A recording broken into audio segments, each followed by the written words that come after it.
Dr. Parthenia Grant. Okay, I'm delighted to be back here this week, continuing my discussion with Kim Michaels about his amazing book, The Mystical Initiations of Love. Today, I wanted to go over questions such as, is there such a thing as free love? The free love movement started back in the 60s. Is it free love, or was it about free sex? And questions like, is it possible to freely express love toward the opposite sex without stirring up sexual energy? And why do we feel so uncomfortable in this day and age, the new millennium, talking about sex? And what about the question of whether the free love movement benefited men while opening up women to a new form of tyranny, and a lot more in this coming hour. Welcome, Kim Michaels. Thank you. Well, thank you for joining us. So, I've been really pondering these questions myself, because in my critical thinking classes, I was probably, other than the sex education instructors, the only one in critical thinking who allowed an open forum to discuss relationships and all of the issues between men and women with sexuality today. And the students absolutely loved it, but the administration wasn't too happy with it. But, you know, they wanted and needed an open forum in the context of a lot of the literature that we were discussing, and it just seemed appropriate, since nobody else was doing it, that we were able to do it in what I felt like was a safe, open environment. But let's open up with the 60s and the whole free love movement. I had Eric pull up Tina Turner's song, What's Love Got to Do with It? Because I think that kind of opened up this question after the fact. Uh-huh.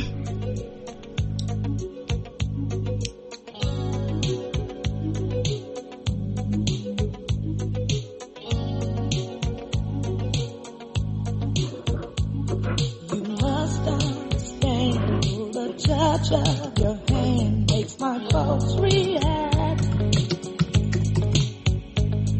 it's only the thrill of boy meeting girl opposites attract. It's physical, only logical.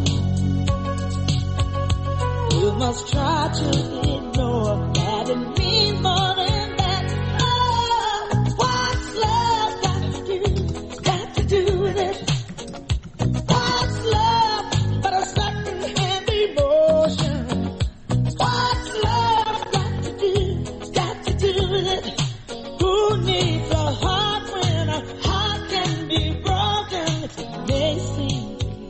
Okay. Sorry about that, the garbling of the sound, but I think we got the gist of it. That whole issue was brought up in your book about love and sex being synonymous, and the fact that we needed to address that issue. So I wanted to just turn that over to you, Kim. Yeah, well, talking about the 60s, I obviously wasn't there because I do remember them. But I was a little young to be part of the whole, hippie movement. And I wasn't interested in sex at that point. Well, I was coming of age during that time, too, so I understand. But, I was cognizant of what was going on and paying attention to it. Yeah, and I was aware of it, too. I have to say I was not personally attracted to the whole idea of rebelling against society, of having freedom of everything. It seemed to me that there has to be some kind of responsibility. And I think what happened there was that after a very long time of suppressing the topic of sex and people's sexual energies, it was unavoidable that people swung to the opposite extreme. Right. And I think that is really what happened. They swung from one extreme to the next. And I don't think that was healthy, but I think it was a necessary stage in the evolution. So I think what we need to come to now that we are moving rapidly into the Aquarian age is a balanced view, the middle way. Yeah, and that's going to take some doing. I can, as I look around me, people are feeling that they need a new paradigm, but they're not sure where it is or what it's going to be. All they know is that the old ways of doing things aren't working anymore. So I think everybody's searching and trying to figure it out, and at the same time still trying to drag the old and overlay it onto the new. But I think one possible way to address the whole issue is in terms of energy, and I mean psychic energy, yes. Emotional and mental energy, because we know that everything is energy, and what we just haven't realized in Western culture is that we have psychic energy, mental, emotional energy, and that everything we do has a cost in terms of energy, and so does sex. Yes. Especially when you have sex with different partners, it is such an intimate act that there's a lot of exchange of energy that's going on. Yeah. And I think that if you are a spiritual person, it is not that difficult to increase your awareness and your sensitivity to what happens at an energy level. It doesn't have to be sex, whatever activity you are into. I have learned that in my life I can feel whether it raises my energies or lowers my energies. Exactly. And it's something people can feel. A lot of people can feel in their heart if they put their attention to it. So I think what we need to do is to be honest and develop that sensitivity. But in order to do that, we can't have these preconceived opinions where we actually refuse to use our sensitivity because we have some kind of idea that it should be good to have free sex, so we don't want to really feel what it does to us at an energy level. Yeah, and this whole disconnection between, the heart chakra and the the sexual chakra, the base chakra, I think that was the disassociation and the disconnect pretty much throughout patriarchy. You can't really say it was just the 60s, that disconnected it. But that is something I think we really need to look at, is reconnecting those centers, the sexual energy with the love energy.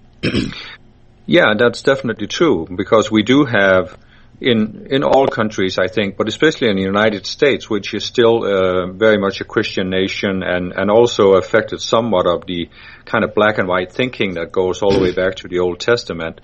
We do have this tendency to suppress sexuality and think that it's somehow wrong or dirty or sinful. Yes.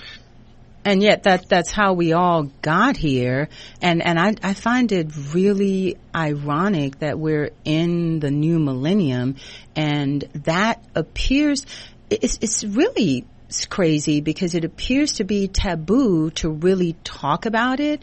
But at the same time, that's what you see all over the screen is, sexual images and, sexual relationships on primetime TV with, no holds barred. So I'm just kind of, watching it and going, okay, so what is this? Why can't we talk about real love and, healing this wound between the masculine and the feminine?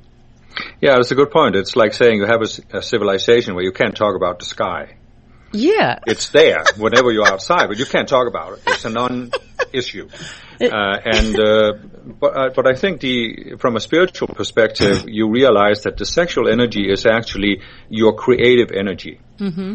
And when it is suppressed, you find it difficult to express creativity as well. But of course, when it is expressed only through the base chakra and the sexual organs, then it is depleted also, and you also lose creativity. Right. And that's why you need to find that middle way where you have a balanced sex life physically, and then a lot of the energy is raised up through the other chakras and activates those centers so that you have the full creative potential. Well, your book talked about the effect of exchanging sexual energy with so many different partners, because you're taking in their energy and at the same time you're depleting your own energy. And the question was, does it burden you and create spiritual burnout? I wanted you to address that question of, multiple sexual partners or this whole sexual revolution where you should just be able to have sex without responsibility. Eric, you mentioned that as soon as I said, the free love movement, he said, oh yeah, the sex without responsibility movement. Yes, and I think that is a very unhealthy thing, because everything we do carries a certain responsibility. Of course, you have the responsibility to others, but even go back to my whole idea about energy, just be responsible to yourself and feel what it does to your energy. And I have met people who have practiced promiscuity, and many of them have really depleted their energies to the point where they almost look like empty shells. And you see the same with people who take a lot of drugs or are alcoholics. Yeah. You can see that their energy fields, they're not radiating anything. Sometimes they're almost like black holes. I agree, and what I see is it really aged a lot of them. When you threw the sex and the drugs together, I look at a lot of them that are the same age that I am, that got started really, really early on, and there's no vitality there, and you can see physically in their skin and just in their the way that they move that they're missing a lot. And you pointed out in the book about how it can burn out the chakras, and how it can actually when you engage in excessive sex with multiple partners and all of the drugs, that it can detract you from your divine plan or whatever it is that you came here to do. And I've also seen a lot of that with people being lost. Yes, and you have the whole concept of sexual addiction, and Yes. I think that's a very important topic, and it's very good that we've become aware of that in our culture, but I don't think we have become sufficiently aware of it, because it is actually any kind of addiction, when you look at it from a spiritual perspective.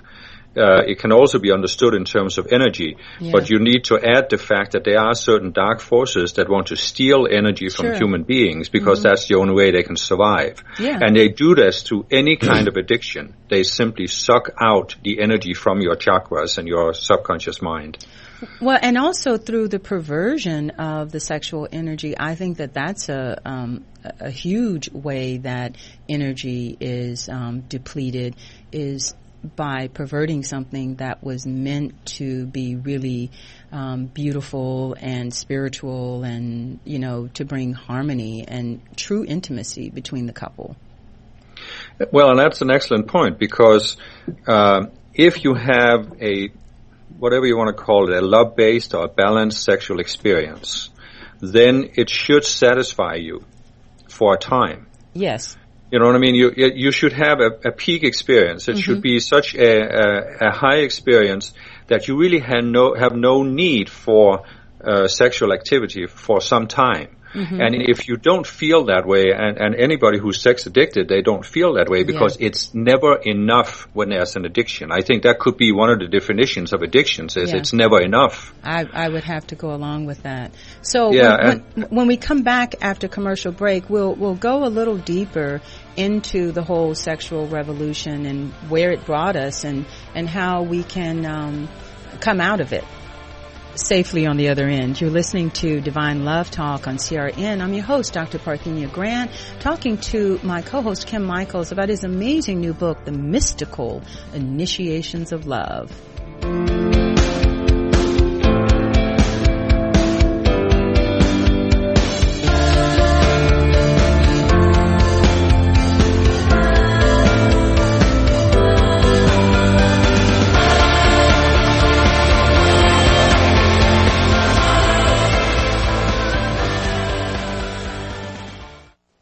CRN travelers, relax at the beautiful Fountain Grove Inn and Conference Center in Santa Rosa, California. Come to quality and come to luxury. Experience the newly renovated guest rooms. They're generously sized and they're decorated in the Tuscan tradition. They have great, incredible pillow-top mattresses, luxurious linens, and down-filled comforters. The Fountain Grove Inn also offers complimentary Wi-Fi and internet access.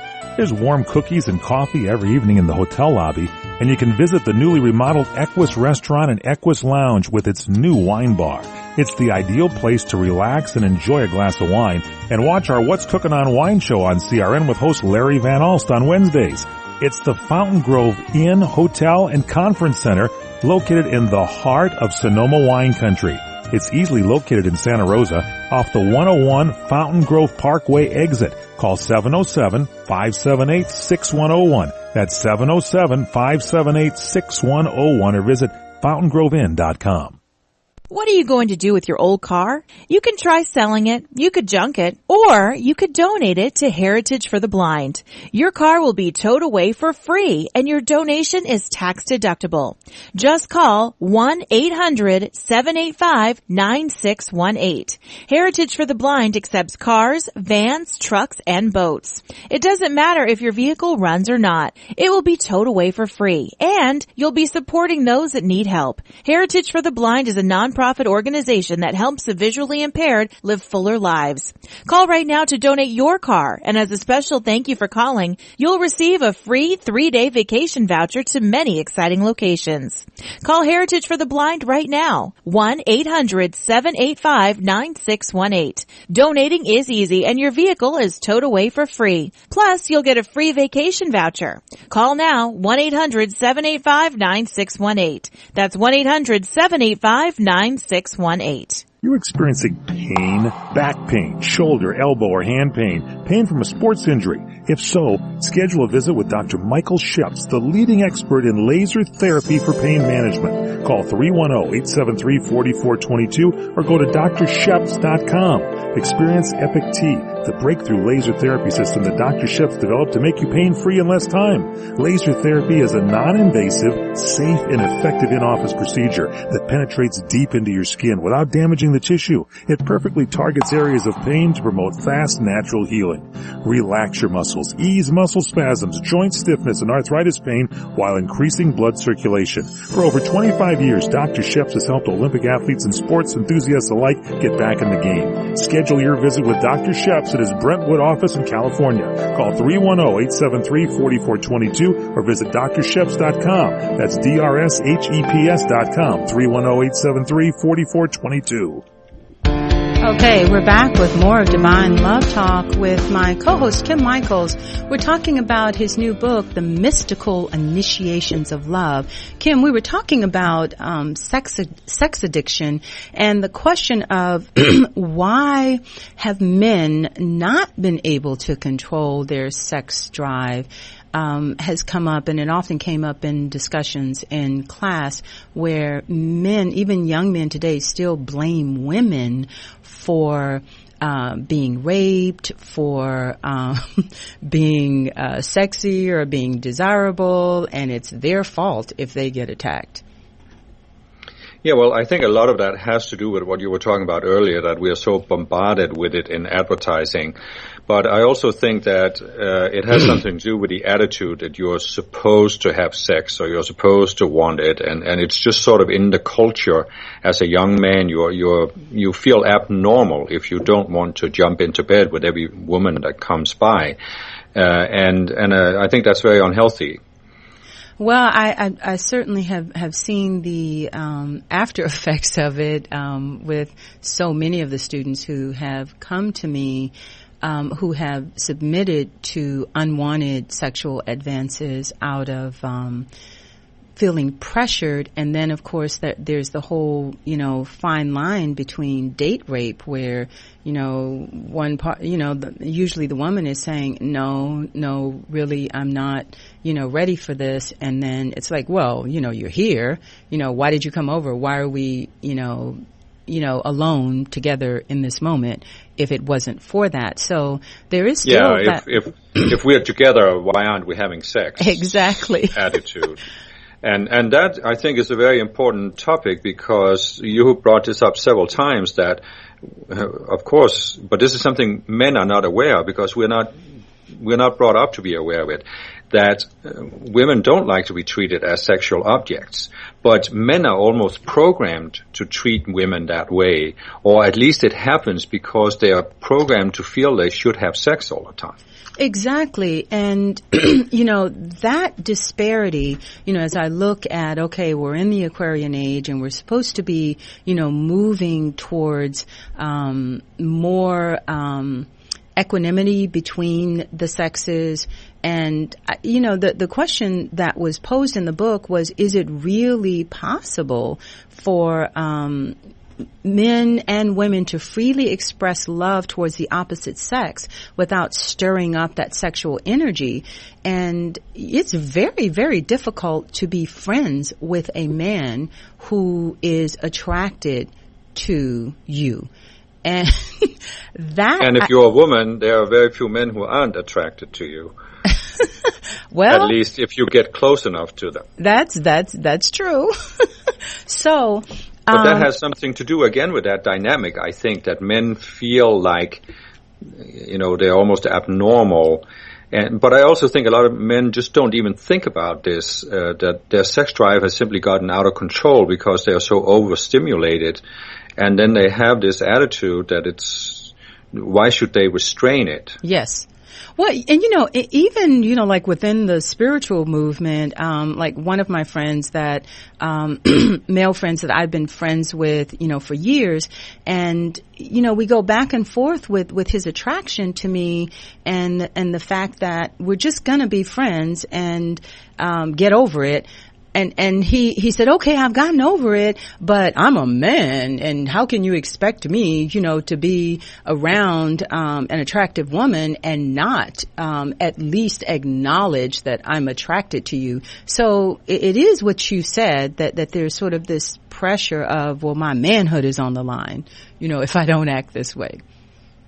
Yeah, I think there is something like that, and then I also think that, well, I don't know. I don't know if I'm understanding this correctly. So you can see how it feels like from your side. But okay. It seems to me that because you see so much advertising with women that are in sexually, what do you want to call it, challenging positions, or with facial expressions like "come and get me," provocative, yeah. Yeah, and I wonder if men, without really thinking about it, are reasoning that if women are allowing themselves to be used in this kind of advertising, they must want it. Well, yeah, I think that men are assuming that. So let's pick up this discussion after commercial break, because there's a lot more to it than that. You're listening to Divine Love Talk on CRN. I'm your host, Dr. Parthenia Grant, and I'm talking with Kim Michaels about his amazing new book, The Mystical Initiations of Love, which covers all of the work we need to do in that area. You're listening to Divine Love Talk on CRN, and I'm your host, Dr. Parthenia Grant.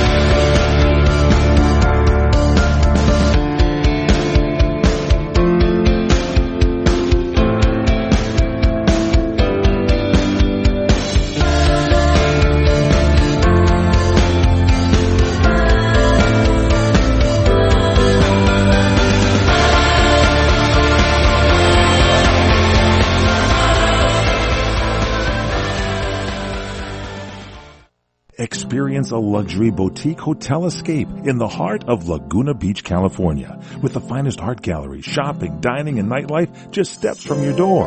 The heart of Laguna Beach, the edge of the sea. It's the Inn at Laguna Beach. Enjoy our comfortable rooms, blending the style of a timeless beach bungalow with the modern comforts of today. 70 newly appointed guest rooms and suites await you at the Inn at Laguna Beach.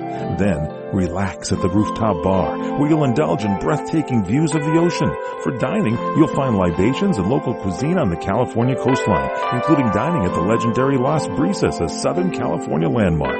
The Inn at Laguna Beach, footsteps from room to village to sea, located in the heart of Laguna Beach. The Inn is within walking distance of all that Laguna Beach has to offer. No car required. The Inn at Laguna Beach, 211 North Coast Highway in Laguna Beach, California. Call 800-544-4479 or visit innatlagunabeach.com. Tired of the same old presentations? Can you forward to slide 38, please?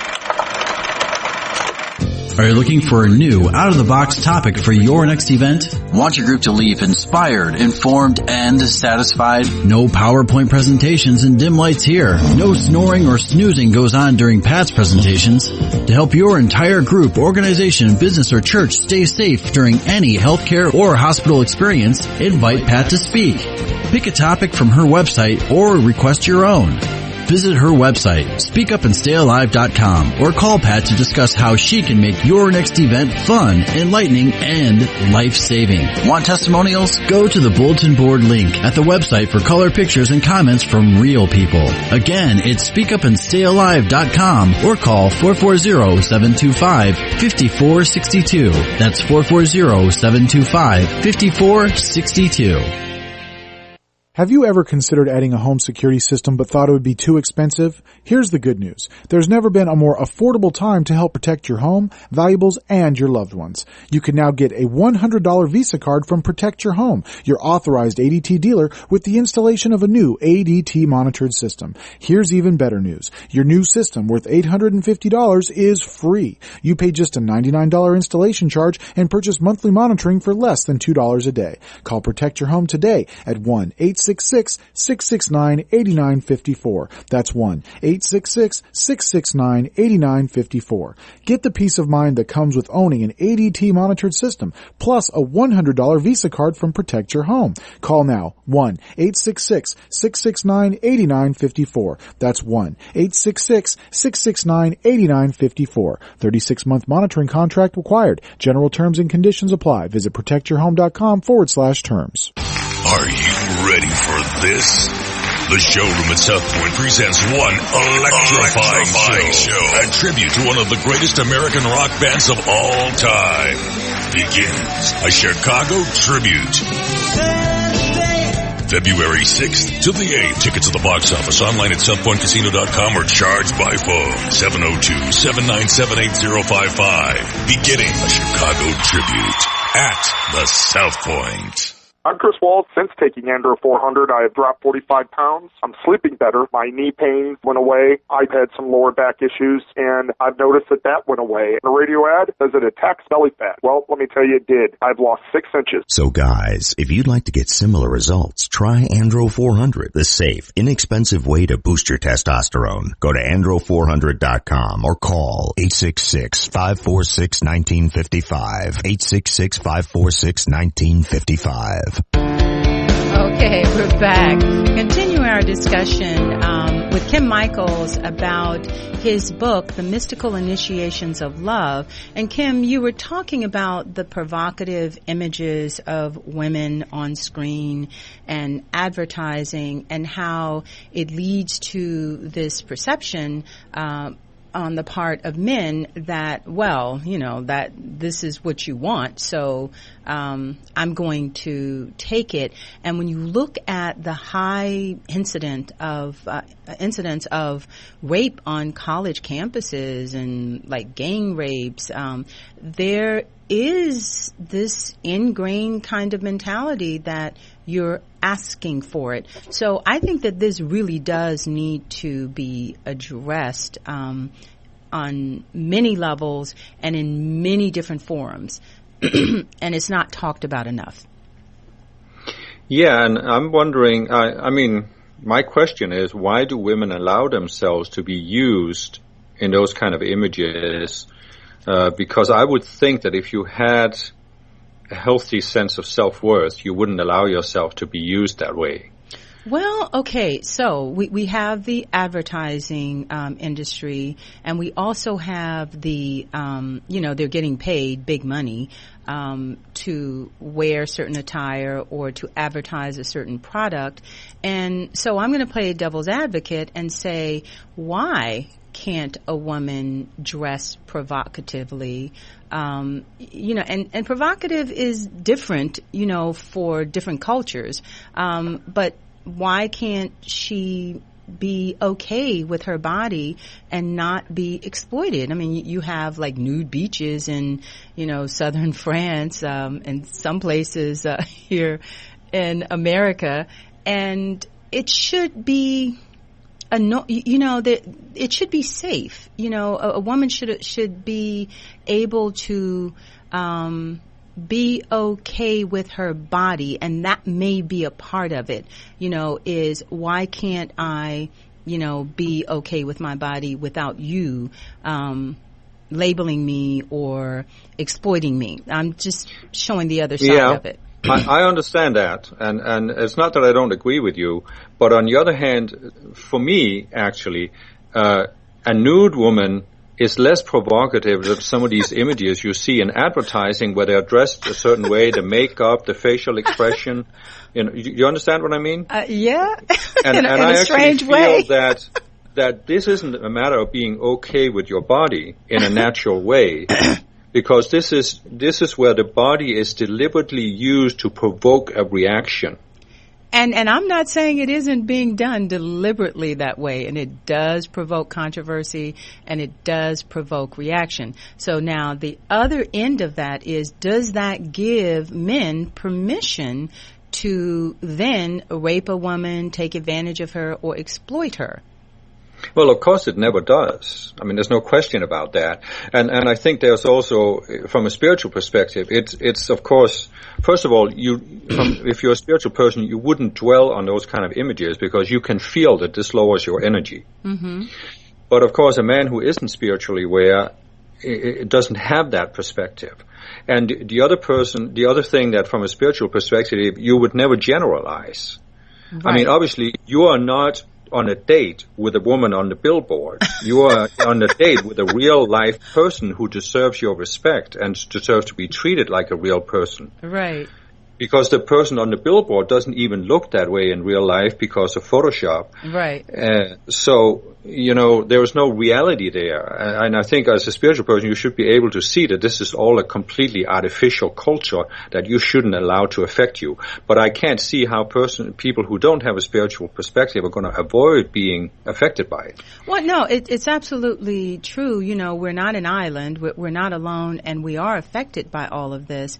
At the same time, what I'm saying is that somewhere in us there should be this internal locus of control where it's like, okay, you know how you're a parent and you have kids and you put your little girl in her little bikini. You should not, and there's so many pedophiles and sexual perverts and there's the perversion of the sexual energy. It should be okay for your child to be in her bathing suit and, or your adolescent daughter to be in her bathing suit and not be objectified and, thought of as, oh, she's being provocative because she's showing her body in her bathing suit. Where do we, reach that level where we understand that, this is the human body and we should be able to be comfortable with it in whatever kind of attire it's in without objectifying it, and putting that sexuality onto it? Why can't we see it as beauty? Well, I agree with that. But again, I would say that if I go to a museum, for example, and see a classical sculpture of a nude woman, mm-hmm. I can see the beauty of that. I don't see anything sexual related to that. But when I see some of the images that you see on billboards and advertising, then I don't see the beauty, because a woman who is dressed like that and has this kind of provocative facial expression, to me, the beauty is just not there. I mean, you just see somebody who's trying to, and I actually, as a man, feel exploited by that. So it's more of the provocative expression or pose, more so than the way that the woman is dressed. Is that what you're saying? Well, yeah, I think so, because, you can go back several centuries and you had this very restrictive attitude towards sexuality, but you still had art that showed nudity. Right. Yes. And I think back then people could, I don't know for sure, but I think they could make some kind of distinction. But I think in today's world you are so inundated with these sexually explicit images that most men just don't make that distinction between beauty and the natural aspect of the body, and then sexuality. And I think the only thing that there is the spiritual perspective which can help, but I think also there needs to be an awareness where both men and women begin to realize and speak out and say, we are being exploited by this kind of advertising. Well, because as that's a man, true. you are actually, I feel exploited. I don't even dwell on these kind of images. I can't avoid seeing them sometimes, but I don't dwell on them. And I can assure you that if you display some kind of a product with a woman who is dressed up and has this provocative expression, I'm not going to buy your product. You've turned me off. Okay. I know that that isn't the case for most men, and that's why they keep doing it, because Right. it works. But that's because I think we haven't become aware of it, and we haven't talked openly about this and say, this is exploitation. Well, and it is, because the women who are, modeling, they don't have any real choice in, the attire or what the photographer is saying, I want this pose, look like this. Sure. They're not going to be able to work if they're not following the directive of the director. So yes, there is the sexual exploitation, but what's ironic is most of the products are being sold to women and the men are seeing the images. Yes, that surprises me too. I don't have an explanation for that. Well, the whole thing is sex sells, and but I also wonder though if women aren't also I think that if you go back to the 60s and 70s and so on, it was men that were being they were the more sexually promiscuous. Mm-hmm. And I think women were less so. But I think that in the last 10 years or so, or 20. women have also been exploited that way. And I think there are certain books like 50 Shades of Grey, mm-hmm. which I haven't read, I must admit, yeah, but I've read something about it. That I feel that there's also a projection out there that women are supposed to want to have sex all the time. Yeah, and that I've talked to my young students, and there is a lot of pressure on the part of them with their partners. They've come to me about their partners wanting them to be what they call swingers and open relationships and open marriages, and I've talk to some of them who have felt pressured to go along with it, and they feel really bad about it and feel bad about themselves. And then others who have, left the relationships because they just refuse to go along with it, but they're heartbroken about it. So this is a real problem in relationships, and it does need to be talked about, and it does need to be addressed, because we've got to come to the middle. We've got to find a balance here in terms of objectifying women and objectifying sex, and women feeling that they don't really have any choice, if they're going to work in the industry. They've got to go along with whatever standards the industry sets up for them. That's always that is the telltale sign of abuse, is yes. when you have to go along to get along. Yes, and it is abusive. No matter what field of life it is. Yes. That is the sign of abuse. And that's what I'm saying. We need to become aware that the advertising industry has become abusive towards both men and women, because we're being exploited. And the effect of that is that a natural tendency, the sexual drive, is being exploited for reasons that are not even always about selling, because I don't believe when you talk about it spiritually that this is just about selling products. I agree, yeah. And I think that we need to become aware here that, and this is something you can do as a spiritual person, again, by sensing energy, mm-hmm. that if there is a certain type of energy that accumulates in your base chakra, mm-hmm. then it will lead to this almost compulsion to have sex. Yeah, that's true. And you entertain that really can never be the highest possible experience. Especially if it's originating there. Yeah, if it's originating there versus the heart chakra, I would agree. And I think what happens is that most people today, they have sex only through the base chakra and the physical organs. Mm-hmm, sure. And it's only a physical satisfaction. And they don't have what you talked about earlier, a beautiful experience of oneness and togetherness, because that only happens through the heart. Right.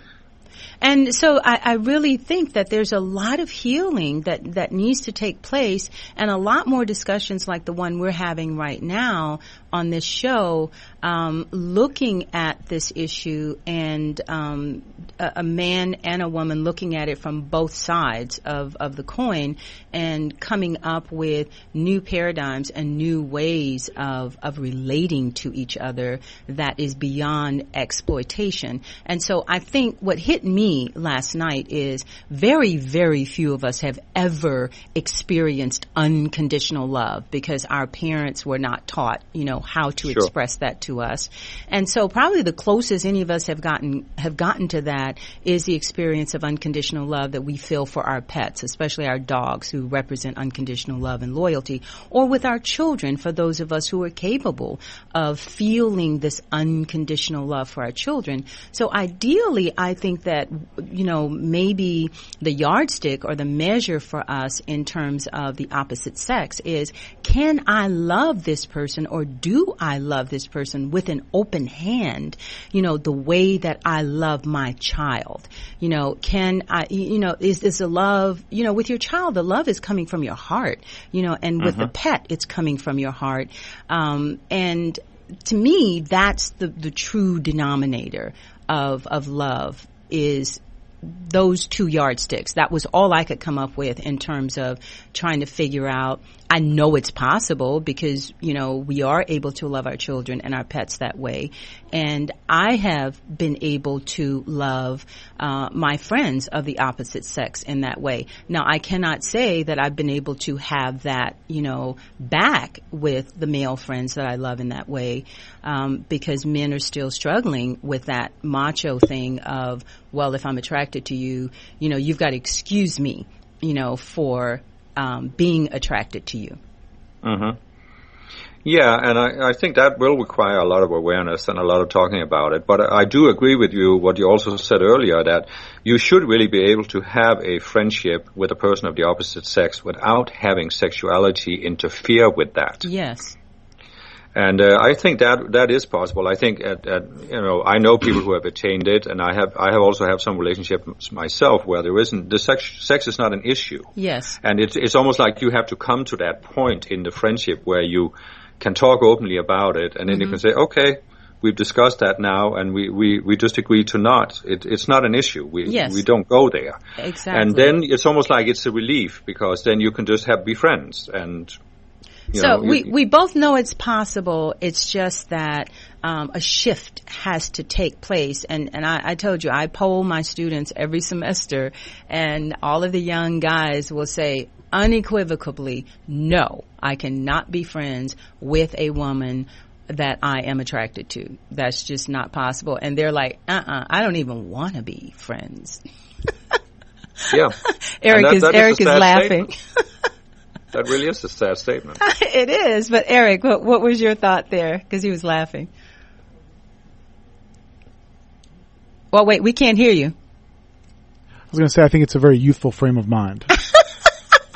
Aw, that was very kind.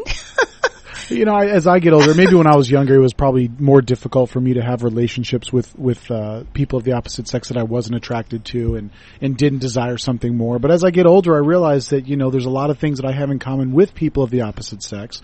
And it just so happens that they might be attractive, but it doesn't mean that I'm obligated to try to make advances on them. And Eric is so evolved. I just love you, Eric. And he says, as I get older, and he's so young, but he is such an old soul that I'm just always so delighted that we have young men like that and to be working with one. And this is a discussion, Kim, that we are going to have to continue in other segments, because we've only touched the tip of the iceberg. You're listening to Divine Love Talk on CRN. I'm your host, Dr. Parthenia Grant, talking to my co-host, Kim Michaels, about the mystical initiations of love. We'll be back wrapping this up after commercial break.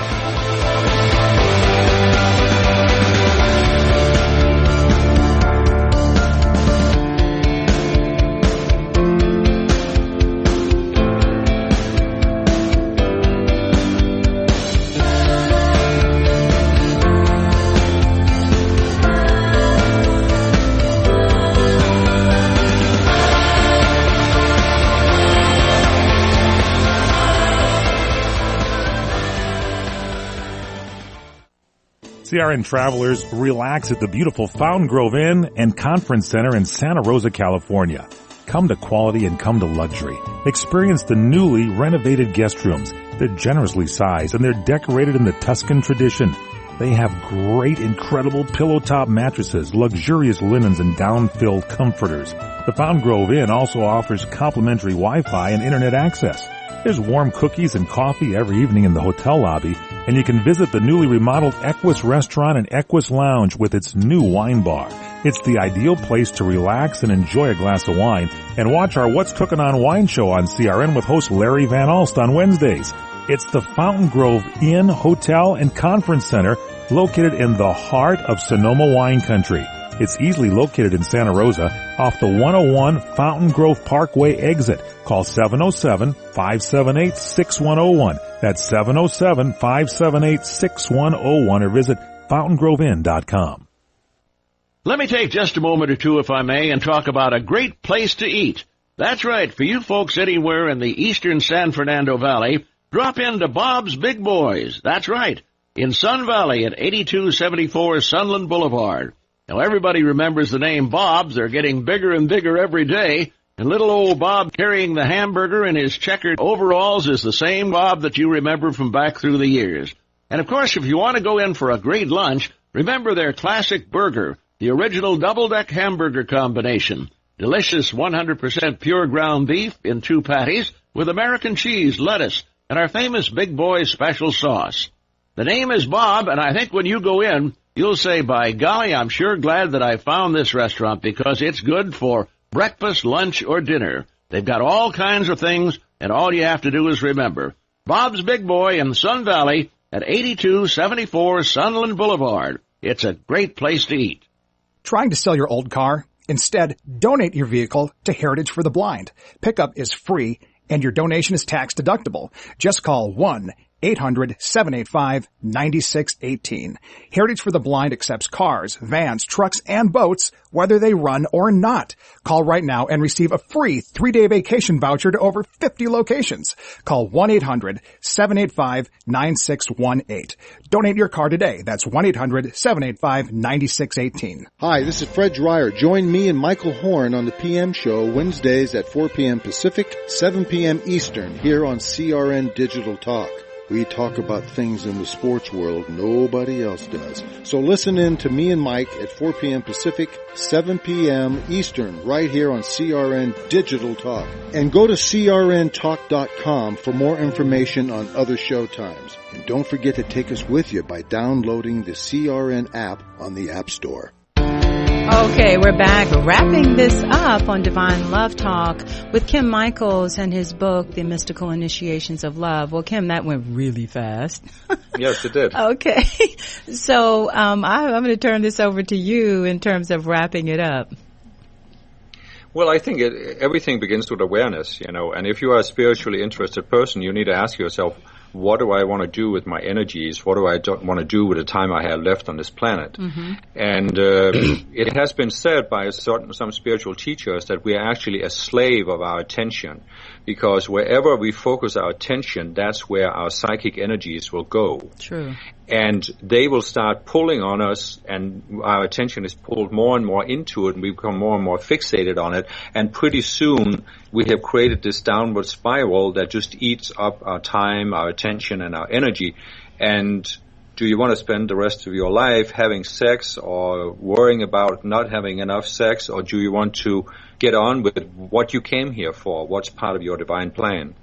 Well, I think that's in alignment with a point that was made in the book, asking if we want maximum personal growth in our relationships, or do we want simply maximum pleasure? I was thinking, well, why can't we have both? Why can't we grow and it not just be about sexual pleasure, but about the pleasure of, spending time with each other and learning from each other and having fun and joyful things to do? Well, I think we can, but that takes that awareness where you don't allow the energies to accumulate so it becomes addictive and compulsory. Right. Yeah, and I think in, marriages or long-term relationships, I know, like I've been in 2 marriages, and there is this sort of pressure for me as the female to keep up this sexual pace with the male, and then that creates this kind of, obligatory thing versus a spontaneous coming together. Yeah, and I think that's where men in the new age here do have a special responsibility, because I think physically we'll probably have more of a sex drive than women in most cases. And as a spiritual person, you need to be able to balance that and control it. Well, I'm not going to disagree with you, because, I have friends, male friends in their 80s, and they're still, I'm like, dude, can you, calm down? Seriously. That just created all kinds of images in my mind about 80-year-olds, but I won't go there. Right? It's just not a pretty image, but it's there, and it's like, wow, okay, does it ever calm down? And so I think, we do need to take personal responsibility and channel that energy into creative, things that we can create together. Yeah, I remember many years ago I was reading the book by Napoleon Hill, Think and Grow Rich. Mm-hmm. And either in that book or one of his other writings. It was that one, yeah. Yeah, he makes the point that men who control their sex drive get a lot more accomplished in their life. Absolutely, because it's channeled properly. You've been listening to Divine Love Talk on CRN with your host, Dr. Parthenia Grant, and my co-host, Kim Michaels. Kim, it's always a pleasure, and we'll pick this up in another discussion. Thank you.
Shows sound like this? What if you could hear your favorite shows in crystal clear, high-definition digital sound? Well, with CRN Digital Talk Radio's 6 channels of high-definition radio, you can now hear all of your favorite hosts like you've never heard them before in CRN HD. The difference is amazing.